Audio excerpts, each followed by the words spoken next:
Hello breaking news చూస్తాం. Vijayawada ACB కోర్టులో TDP అధినేత చంద్రబాబు హౌస్ అరెస్ట్ పిటిషన్పై వాదనలు ప్రారంభమయ్యాయి.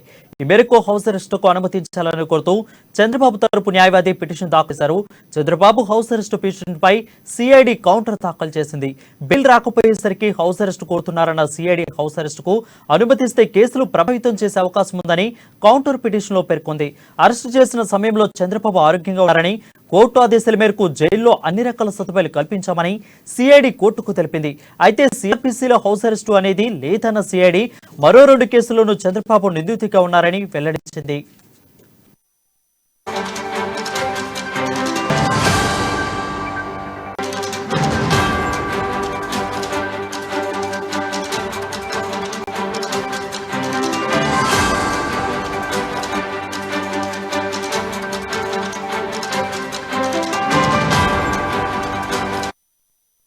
బ్రేకింగ్ న్యూస్ చూస్తాం. విజయవాడ ఏసీబీ కోర్టులో టీడీపీ అధినేత చంద్రబాబు హౌస్ అరెస్టు పిటిషన్పై వాదనలు ప్రారంభమయ్యాయి. ఈ మేరకు హౌస్ అరెస్టుకు అనుమతించాలని కోరుతూ చంద్రబాబు తరపు న్యాయవాది పిటిషన్ దాఖలు చేశారు. చంద్రబాబు హౌస్ అరెస్టు పిటిషన్పై సిఐడి కౌంటర్ దాఖలు చేసింది.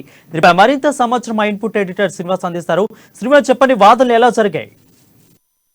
వరుణ్, ఏదైతే Chandrababu Naidu house arrest petition సంబంధించి వాదనలు కొద్దిసేపటి క్రితమే ముగిశాయి.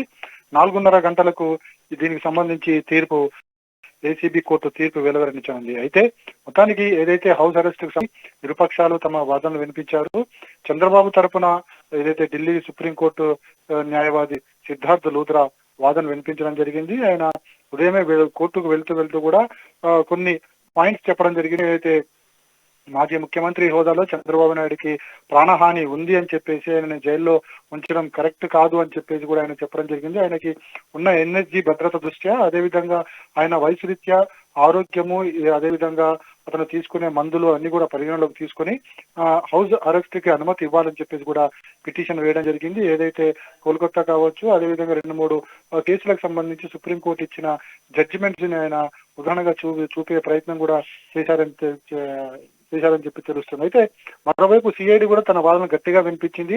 ఏదైతే చంద్రబాబుకు సంబంధించి భద్రత విషయంలో జైలు కంటే భద్రత ఇంకెక్కడా లేదని చెప్పేసి కూడా స్పష్టంగా పేర్కొనింది. ఇంటికంటే కూడా జైలు చాలా పదిలంగా ఉంటుంది. ఎందుకంటే జైలు చుట్టుపక్కల కూడా కట్టుదిట్టమైన భద్రతా చర్యలు ఏర్పాటు చేయడమే కాకుండా జైలు లోపల కూడా ఏదైతే కోర్టు ఆదేశించిన ప్రకారం అక్కడ అనేక ఆదేశాల ప్రకారము అన్ని చర్యలు తీసుకోవడం జరిగిందని చెప్పేసి కూడా పేర్కొనడం జరిగింది. జైలు ఆవరణలో సీసీ కెమెరాలతో పాటు చంద్రబాబు ప్రత్యేక బ్యారెక్ ఏర్పాటు చేయడం జరిగిందని చెప్పేసి కూడా జడ్జికి సిఐడి న్యాయవాదులు చెప్పడం జరిగింది. అదేవిధంగా ముఖ్యంగా చూసుకుంటే గనక చంద్రబాబు నాయుడు ఆర్థిక నేరాలకు సంబంధించి ఈ కేసులో ఉన్నాడు గనక ఒకవేళ హౌస్ అరెస్ట్ కనుక ఇస్తే సాక్ష్యాలను తారుమారు చేసే అవకాశం ఉంది అని చెప్పేసి కూడా స్పష్టంగా సిఐడి న్యాయవాదులు కోర్టుకు చెప్పడం జరిగింది. సిఐడి న్యాయవాదుల తరపున ఏఏజీ పున్నవోలు సుధాకర్ రెడ్డి, అదేవిధంగా ఏజీ శ్రీరామ్ తమ వాదనలు వినిపించారు. అదేవిధంగా చంద్రబాబు నాయుడు తరఫున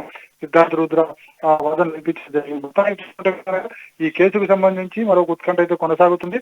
4:30 గంటలకు దీనికి సంబంధించి ఏసీబీ కోర్టు జడ్జిమెంట్ ఇచ్చే అవకాశాలు ఉన్నాయి. ఎందుకంటే కోర్టే చెప్పడం జరిగింది, వాదనలు ముగిసిన తర్వాత 4:30 గంటలకు ఈ తీర్పును వెలువరిస్తామని చెప్పడంతో నెక్స్ట్ ఏం చేయాలన్న దాని మీద కూడా ఇప్పటికే చంద్రబాబు తరపు న్యాయవాదిగా సిఐడి న్యాయవాది కూడా రెడీగా ఉన్నారు. ఎందుకంటే ఒకవేళ హౌస్ అరెస్ట్ గనక అనుమతి ఇవ్వకపోతే గనక నెక్స్ట్ బెయిల్ పిటిషన్ మూవ్ చేయాలని చెప్పేసి చంద్రబాబు తరపు న్యాయవాదులు రెడీ అవుతున్నారు. అయితే at the same time CID న్యాయవాదులు కూడా హౌస్ అరెస్ట్ కి పరవకపోతే కనుక వెంటనే కస్టడీ పిటిషన్ వేయాలని చెప్పేసి కూడా సిఐడి తరపు ప్రభుత్వ న్యాయవాదులు రెడీగా ఉన్నారు. మొత్తానికి 4:30 తర్వాత ఏం జరగబోతున్నది మనకి తెలుస్తుంది. వరం శ్రీనివాస్, నిర్మాణం అదేవిధంగా బెయిల్ నిరాకరించిన తర్వాత కూడా ఆందోళనకారులు, తెలుగుదేశం పార్టీ వాళ్ళు చాలా ఎక్కువగా ఆందోళన చేస్తా ఉన్న క్రమంలో భద్రతా బలగాలు భారీగా మోహరించాయి. సో 4:30 పరిస్థితి ఎలా ఉండబోతుంది? ప్రభుత్వం కూడా కట్టుదిట్టం చేసే పరిస్థితి అక్కడ నెలకొందా?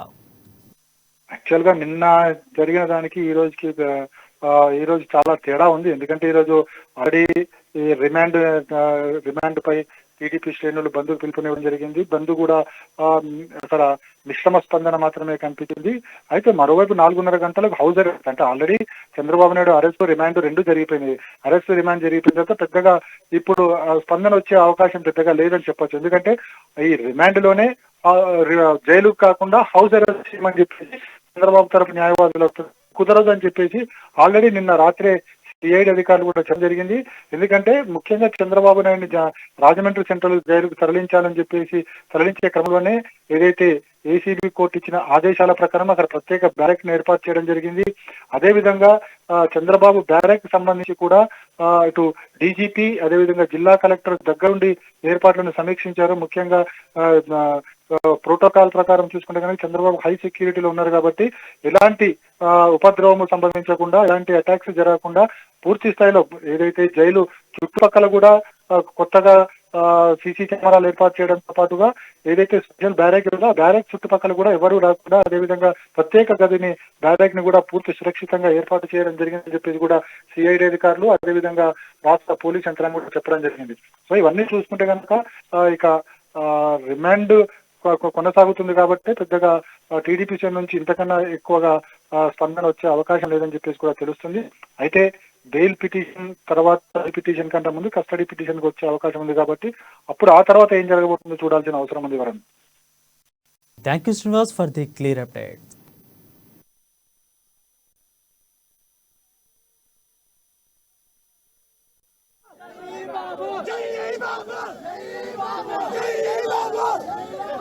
జై జై బాబు జై బాబు జై జై బాబు